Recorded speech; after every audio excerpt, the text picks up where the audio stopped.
Hey guys, welcome to my spring favorites video where I share a variety of things that I'm loving in the season. Welcome to my slowly diminishing furniture house. Furniture is just leaving a lot lately. Things are emptying out in here. But there have been a lot of different things that I've been enjoying this spring that I want to share with you today. Like always, my goal for these videos is not to influence you to spend a lot of money. Sometimes these things are very simple or free or different rhythms or just different things that are helping me that I'm hoping will help you guys or inspire something in some way that will help you. The very first thing I want to talk about is last week Jared and I went to an Acts 29 conference. Since I'm wearing the shirt, I thought I would do this one first. So Acts 29 is a church planting network. Our church is under Acts 29. The church we're going to be planting is under Acts 29. So we went to a conference and just was so inspired. With the impending move, my mind was not focused at all on this conference. So we flew out to Dallas on Sunday, and 2 weeks before that we had just bought a house. The week in between buying a house and going to the conference was just crazy with a million things, and I wasn't in the mental space to go. I wished it wasn't when it was, and then when we got there and started listening to all the speakers, it was so exactly what I needed, and I'm thankful that we didn't just not go because life was crazy. I believe they're going to be putting all the talks online at some point. I think they were going to email us. I haven't got an email yet, but I will share the link when I do because they are definitely worth checking out. So I took notes. So I'm just going to tell you who spoke. There were a couple people that I knew from the list that I was looking forward to, kind of knew they were going to be great. There were a couple of people I'd never heard of before, and they were just as fantastic. So yeah, they were all good. So we had what day is this? Monday night is when the conference started. And the first talk that day was by Joby Martin. I'd heard his name before, but never heard him speak. And his talk was so good. His whole idea was just focusing on reaching just one more, instead of trying to reach everyone around you and getting overwhelmed. And that was exactly what I needed for this move, and just knowing that I'm not going to know anyone and that we're trying to start a church plant from scratch, it can be overwhelming, but I loved the idea of just one more. Then Tuesday morning we had Sam Albury talk. His talk I figured was going to be good. I've heard him speak before, I've watched some videos before, and it was great. So then right after that I went to a workshop by him as well. So I got a double dose of him that morning. And then next, I think this was after lunch, we had a Jay Thomas, another guy I'd never heard of before. He is an East Indian American, born in the US, but of East Indian descent, which was so good because Edmonton has a very large East Indian population. And I mean, well, a lot of what he talked about could be applied to other people groups as well. But it was just very, very fitting. Loved his talk. Then I went to a workshop by Jason Shepard. I had never heard of him, but his little slogan, or the title of his workshop, was Good God Gospel, a practical tool for evangelism. And I figured with moving and evangelism, not something I'm necessarily gifted in at all, figured it was something that I would be able to benefit from. That talk was really good. It was all about having a good conversation, turning it into a God conversation, and then turning it into a gospel conversation. They have a whole website as well, and I got a bunch of bookmarks that I've already packed up, but I can leave the website below. It's got all the resources on there as well. Then Tuesday evening, John Piper spoke. So it's just, yeah, John Piper. I mean, I don't really have to say much. And then they did an interview with John Piper as well, which was really good. Now we are on to Wednesday morning. Yeah, so it was like a 48 not even quite a 48-hour conference. Wednesday morning, we heard from Brian Loritz. Had never heard of him before. He was hilarious and so deep. Really enjoyed that. And then we had Matt Chandler, who I have always enjoyed everything I've heard of from him. And his talk was, not surprising, amazing. So that whole trip was great. And then I got to meet one of my BookTube subscribers and patrons. So that was like a double bonus there as well. So definitely my highlight of the spring, I think, was that conference. It was great to get away, feel rested. We came back to a snowstorm, but it was nice to enjoy the like plus 30 weather when we were there, whatever that translates to in Fahrenheit. So highlight number one. Well, while we're on that talk, I bought this backpack for our trip. We only ever travel with carry-ons if we can help it, because we had a suitcase that was lost on our way home from South Africa. Never was found. So we don't like checking bags. Plus, if you don't check bags, it saves you so much time. You never have to wait for the whole baggage thing to go around.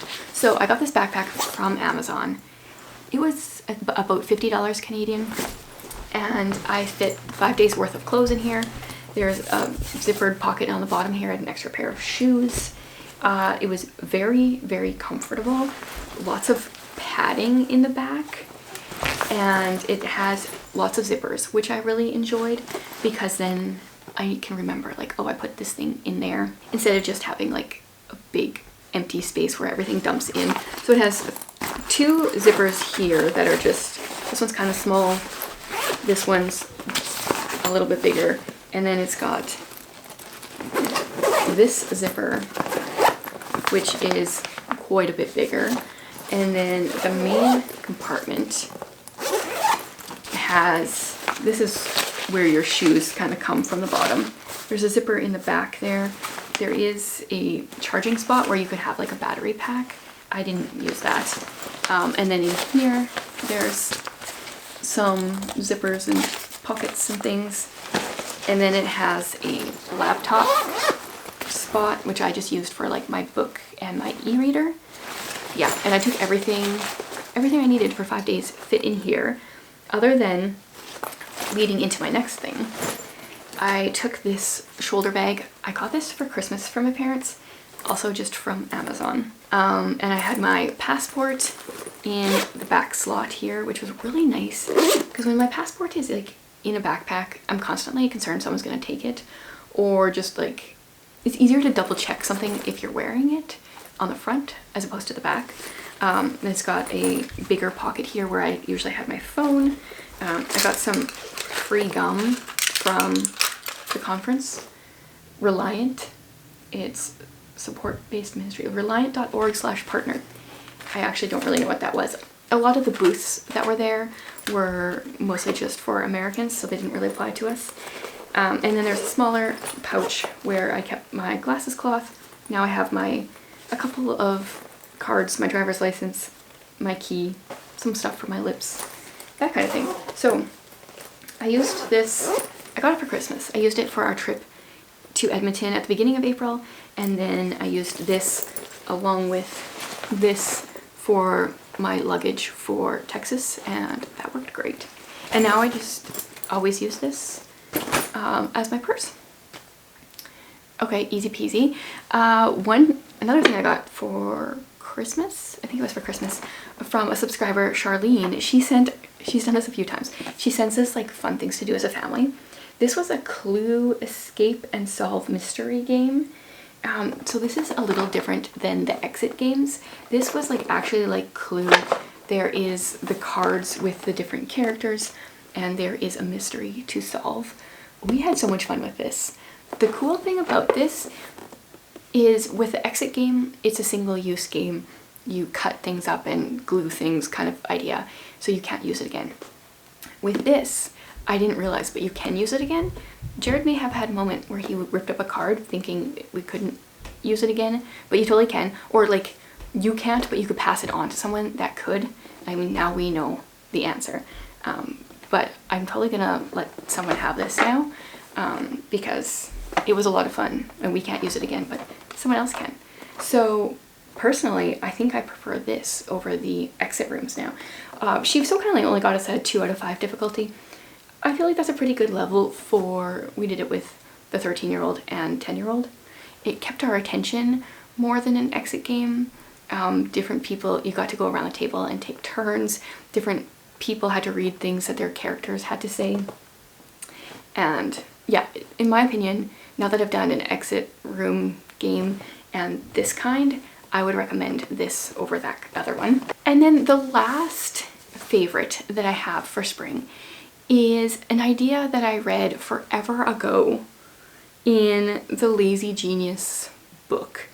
And I don't know if I ever applied it then, but this last couple months, it really stuck with me, and I was like, I need to do this. So the idea in the Lazy Genius, I think it's her first chapter, is deciding once. And there was like a couple things that were happening in March that I find stressful. Church potluck, buying gifts for people. And I loved her idea of deciding once, like when you have a church potluck, you always bring the same thing. Or, well, I have a friend that does this really good for baby showers. She always brings a box of wipes from Costco. That is her gift every single time. She buys them when they're on sale. She'll buy a couple, and then she's always ready for a baby shower. It's brilliant. I love Costco's baby wipes. And so I decided I need to do this in my own life. I kind of do it for our monthly ladies' breakfast for church. I pretty much always bring a fruit crisp because I like to eat it, and it's simple. It's got some fruit, helps me get rid of some things in my freezer and my fridge, and that's just, I've almost not deviated from that this last year. I think there's like once or twice in the last year I've brought something else, but it's just my default. So I've decided that I do need to decide a default potluck recipe. This can be hard because we are gluten-free and have dairy sensitivities. I find it extra hard. Like, I'm already not a foodie, but that adds a layer of complication. So I have yet to figure out what my default is going to be, but if you guys have default potluck recipes or ideas, let me know. Maybe that will inspire something. For certain birthdays that I need to buy gifts for, like there's certain ones where you kind of know a person, you can get them something for them. But the ones that I find a little bit harder for, I've decided I'm going to give them a book and a chocolate bar, or sometimes even like, I like giving books, obviously. So if I think a book would be good for a person, that's what I'm gonna do. And chocolate is never a bad thing. And then I've decided for baby showers. One of my friends did this at the last baby shower I was at, and I was like, this is brilliant. She just got a bunch of her favorite picture books, brought those. She also gave Jim Trelease's The Read Aloud Handbook, which is a decent, I don't know, I don't love that book. I own 2 editions of it, the last 2, and it's good and helpful, but I feel like it's kind of overwhelming. There's a lot of books mentioned and they're not all great in my opinion. But I think what I'm going to do for baby showers in the future is a bunch of books, and I have no problem going to the thrift store and getting some like totally like new books from there for this. A lot of people get books for their kids and then never read them and then just bring them to the thrift store. So I'm gonna get a bunch of picture books and then also give a list of some of our favorite books. My cousin did this for a baby shower for me and did a list of their favorite picture books, and I loved that. I thought it was brilliant, and that was years ago, and I've never implemented that, but I've decided I'm going to. So that's what some decisions that I have like already decided for the future that I think will help me out a lot. Did I say that was the last one? That's totally not the last one. Okay, this other one's weird. It's not something I've acquired recently. It is my like everyday walking shoes. They are black Skechers, like very low profile, and I am at the point where I need to replace them. The soles are so worn out, like they're falling apart under my feet, but I love them so much, and I can't find good replacements. I love that the sole is black, and when I bought them originally, it felt like I was walking on a cloud. They're not like super thick or anything. They're not like platform. I don't feel like I'm way high up. The soles, the rubber soles, aren't like, some of them just, they're so flashy. Like even if they're just white, they're like so white. And I'm struggling to find, I've been looking for 2 years for a pair of shoes to replace these, and it's like this needs to happen this summer. So I gotta find something, but I have loved these shoes. I've had them for definitely since before COVID, so at least 5 years, and I have worn them for so many days, like for walking, so many miles. I don't even use miles, so many kilometers. Love them, but need to find a good replacement. So also, if you guys have suggestions for that, let me know. Okay, and then the last thing is the Blue Letter Bible app. I don't think I mentioned this when I was talking about like different ways to study the Bible, but it is one of my favorites. So it is a free app, and you can pull up your chapter of the Bible that you're reading, and then you click on it, and then there's an option for text commentaries. I'll pull this up here, make sure I'm actually explaining this correctly. So like right now, I just finished Micah chapter 3 today, so next up is Micah chapter 4. If I click on it, it says text commentaries, and then I really like David Guzik and his study guide for that chapter. So I just go study guide for oh, I didn't press the right thing. I totally went to Spanish. That's not very helpful. Study guide for Micah chapter 4, and then it has the verses and his like study notes there. His stuff I think is all available for free on his website as well, and I just find it very helpful in my study. So like right now I'm going through the Minor Prophets, and that's what I'm using. Now I think that is all for my spring favorites. The most expensive thing was my bag that was 50 bucks. Pretty, well, okay, I guess the conference was more expensive, but we had to fly out from the middle of nowhere, so that's why. But pretty simple stuff. And I really like keeping a list of favorite things because it makes me pay attention throughout my weeks. Like, what is something that I've been enjoying lately? Even if it is just something small or like an idea, like deciding once. I love keeping a list of those and then sharing them with you guys. And then I love it when you guys reply and leave some comments on things that you have been loving lately, whether it's like a tactile item or just some kind of rhythm or routine or idea. So let me know in the comments what you have been loving lately.